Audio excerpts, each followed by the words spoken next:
تعلیم کے اوپر بہت زیادہ زور دیا ہے کہ آپ صلی اللہ علیہ وسلم کی حدیث مبارکہ کہ تم علم حاصل کرو چاہے تمہیں چین ہی کیوں نہ جانا پڑے. تو چین کا مطلب یہ نہیں تھا کہ چین جن وہاں پہ چائنا میں پڑھائی بڑھی ہے. چائنا سے زیادہ پڑھائی جو ہے نا وہ مطلب بہت سارے دوسرے کنٹریز کے اندر ہے. تو چائنا کا مطلب کہنے کا کیا تھا کہ اس وقت کے دور میں سعودیہ سے چائنا کی طرف جانا جان جوکھوں کا کام تھا. رستے میں بہت ساری مشکلات، بہت ساری رکاوٹیں، اور لکھتے ہیں کہ گوبی ڈیزرٹ کے نام سے ایک بہت بڑا صحرا تھا جس میں انٹر ہونا مطلب ایسی تھا کہ جیسے خودکشی کرنے کا ڈر تھا. جو وہاں پہ گیا واپسی اس کے لیے کوئی سوچے بھی نہیں. تو وہاں سے گزر کے چائنا جانا پڑتا تھا، مطلب بہت ساری مشکلات جھیلنی پڑتی ہیں. تو آپ نے فرمایا کہ چائنا بھی جانا پڑے تو جاؤ. اگر آج کے دور میں ہمارے رستے میں رکاوٹیں ہیں، مسائل ہیں، لیکن یہ مسائل سر میں نے بڑا اس چیز کے اوپر غور کیا ہے کہ اگر ہم بچے کو ایجوکیشن سے پیچھے کر دیں، اس کی 1000 2000 3000 فیس بچا لیں، تو میں گارنٹی سے یہ بات کرتا ہوں، میرا پرسنل ایکسپیرینس بھی ہے.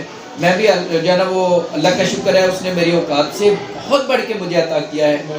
میرے والد صاحب بالکل ان پڑھ جو ہے نا وہ شخص تھے جنہوں نے قرآن پاک بھی نہیں تھا پڑھا ہوا، مطلب وہ یتیم پیدا ہوئے، پیدائشی طور پہ یتیم تھے. تو پاکستان کی یہ پارٹیشن کا بالکل کام یہ چل رہا تھا معاملہ، تو وہ پڑھ نہیں سکے قرآن پاک. مجھے یاد پڑتا ہے جب میں 3 کلاس 4 کلاس میں پڑھتا تھا تو میں نے اپنے والد صاحب کو جو ہے نا وہ آیت الکرسی میں نے یاد کروائی، دعائے قنوت میں نے یاد کروائی، نماز جنازہ میں نے یاد کروایا، نماز کی درستگی جتنا کہ مجھے پتا تھا. ایک ورڈ روزانہ سبق لیتے تھے. سارا دن میں نے بھی ان کے ساتھ کھیتوں میں کام کرنا ہے. انہوں نے مطلب لوگ جو ہیں وہ آج کے دور میں مطلب اسکول سے سیدھے گھر جاتے ہیں. ہمارا کام کیا ہوتا تھا؟ اسکول سے سیدھا کھیتوں میں جانا ہے، ڈیرے پہ جانا ہے، وہاں پہ رات دیر تک کام کروانا ہے، پھر اس کے بعد گھر آگے پڑھنا ہے. والد صاحب جو ہے نا انہوں نے جب ہم نے بیٹھنا ہے تو انہوں نے چپکے سے جو ہے نا اپنا سبق سنانا شروع کر دیا شفاق کی طرح. تو میں جو ہے نا وہ بڑا اس چیز پہ فخر محسوس کرتا ہوں. میری والدہ قرآن پاک پڑھی تھی لیکن تلفظ بھی ہم محسوس کرتے تھے کہ ٹھیک نہیں تھے. انہوں نے ہمارے اوپر محنت کی، ہمیں شعور دیا. مجھے بڑا یاد ہے سر، میں 1-2 کلاس میں پڑھتا تھا اور فرسٹ سیکنڈ کا پتہ ہی نہیں ہوتا کہ یہ پوزیشنیں کیا ہوتی ہیں. تو میں اکثر پیرنٹس کے ساتھ اپنے سیشن کے اندر بھی پیرنٹس کو بتاتا ہوں کہ میرے والد صاحب ان پڑھ جو ہیں انہوں نے پڑھے لکھے کا رول پلے کیا. مجھے کوئی رزلٹ جیسے آج کا رزلٹ کا دن رزلٹ نکلا ہے، مجھے کسی نے پوچھا کہ کیا بنا ہے، کہ کون سی پوزیشن، اب مجھے پوزیشن کا نہیں پتا ہوتا. تو میرے والد صاحب نا فٹافٹ کہتے تھے کہ فرسٹ نمبر آئے، ان پڑھ تھے. تو میں سوچتا تھا کہ یہ پتہ نہیں فرسٹ نمبر کیا ہوتا ہے. اب فرسٹ نمبر میں لیکن یہ سمجھ آتی تھی کہ یہ کوئی اچھی چیز ہے. سر سیکنڈ اپنا 7 کلاس میں نے پہلی دفعہ جو ہے نا گورنمنٹ اسکولوں میں نے دیکھا کہ پوزیشن اناؤنس ہوئی.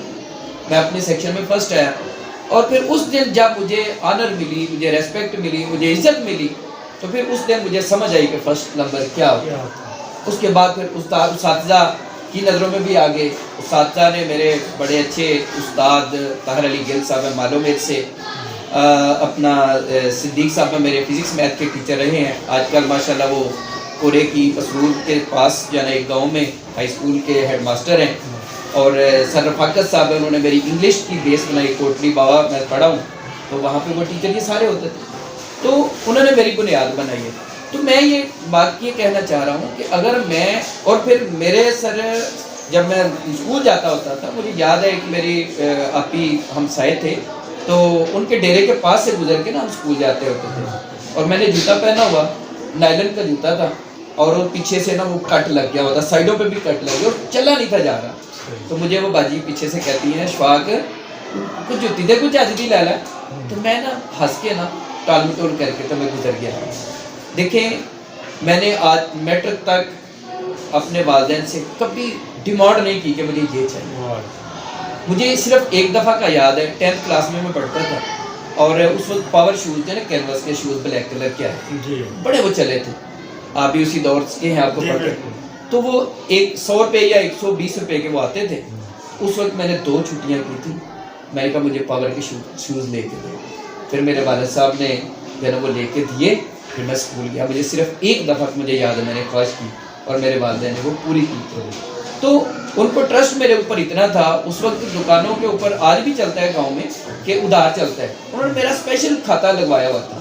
یہ بچہ آئے, یہ جو مانگے آپ نے دینا, اس کو انکار نہیں کرنا, ہم جانے اور آپ جانے. ٹرسٹ تھا. وہ ٹرسٹ کی بنیاد پہ آج الحمدللہ انہوں نے پھر وہ دعائیں دی, اور دعاؤں کے نتیجے میں آج میرے والدین دنیا میں نہیں ہیں, لیکن میں یہ سمجھتا ہوں کہ یہ کریڈٹ سارا ان کو جاتا ہے. وہ فرسٹ نمبر جو کہتے تھے نا, آج میں فرسٹ نمبر ہوں. میرے جب میں 2 کلاس میں 1 کلاس میں تھا, 40+ اسٹوڈنٹ تھے, اور ان میں سے واحد میں ہوں جو اس لیول پہ پہنچے, اور باقی سارے پیچھے رہ گئے. تو والدین کے لیے میری جناب پیغام صرف یہی ہے کہ مشکلات سے نہ گھبرائیں, مشکلات سے نہ گھبرائیں.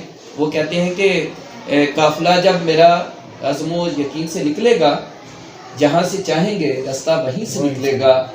میرے وطن کی مٹی مجھے ایڑیاں تو رگڑنے دے, میرے وطن کی مٹی مجھے ایڑیاں تو رگڑنے دے, مجھے یقین ہے کہ چشمہ یہیں سے نکلے گا.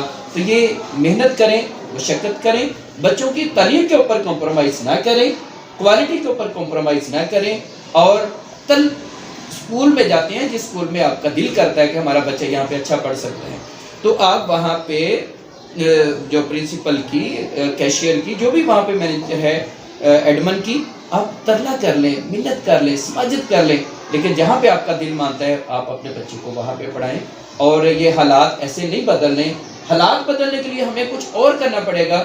میرے مرشد فرمایا کرتے ہیں کہ تعلیم کے لیے, بچوں کی ایجوکیشن کے لیے آپ کو گھر بار بیچنا پڑے تو بیچ دو, گھر بار دوبارہ بن جائے گا, لیکن آپ کا بچے کا مستقبل یہ دوبارہ نہیں بن سکتا.